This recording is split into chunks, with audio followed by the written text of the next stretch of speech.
a lot of people say you don't need to know how to draw to carve, and that's absolutely true. You don't. Um, I do think if you do know how to draw, it does help your carving. Um, It does. it Absolutely. does. They definitely go hand in hand. It's not Yeah. necessary, but I think But you it's, you you but you know, yeah, that is, it's a skill that can be developed. I mean, yes, it's hard yeah, for me to absolutely. understand the mindset of I just can't do it because to me you can. It's just and my kids are the same way. Dad, I'm not talented. I can't do anything. I'm not talented at anything. I'm like, how do you know you haven't applied yourself to it? It just And just that's what it try. is. I mean, how many free throws do you got to shoot to be a professional basketball player?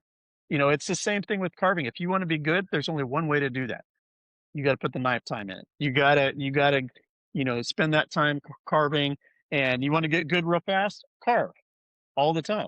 When I see people come into the club meeting and they're still working on the same project that they had last time I saw them, which was 2 weeks, a month, and they're not much further. That's somebody that's doing it for enjoyment. They're not trying to get better because they're not doing the things that it takes, and that's carving. You know, but that's it. I mean, so with my kids, they might not have had that passion yet, or found that passion in something where they're willing to apply themselves and put the time in to develop those skills. I mean, everything, from the way I look at teaching, developmental on the next skill. So, I mean, you're learning, stop, cut. What side do I take the material from? Well, I could take it on one side and that makes this popped out. I can take it on the other side and it makes that popped out. Training yourself to think three-dimensionally isn't a natural thing for some people. That's something you have Yeah, to it's develop. difficult. Yet everybody kind of gets there the longer you carve, and that's what it is. So learning those fundamentals, and then as you look and evaluate other people's carvings, you're thinking about what did they do to get there? What tool did they use? What cut did they use? What position? Looking at grain direction, looking at things like that, and um, becoming a master of just observation just propels you to that next level.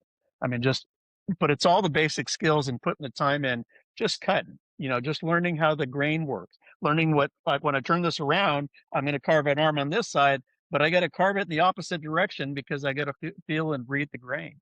To me, it's like being a surfer and riding the waves. It's understanding the flow of the grain. And even when you start thinking about changing where your head goes and the directions of the head and the elements of the head, then it puts it in a direction where the grain just isn't natural and that you've worked before. And now you're putting a face on the cross grain and, just understanding all that and then making sure your tools are sharp enough to cut it. That's the other equation in there.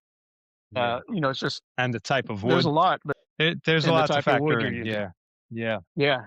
But, and a lot of my tool selection, a lot of time comes around to, um, I know what it takes to go across the grain, and I know it's going to be sharper, at the yeah. moment.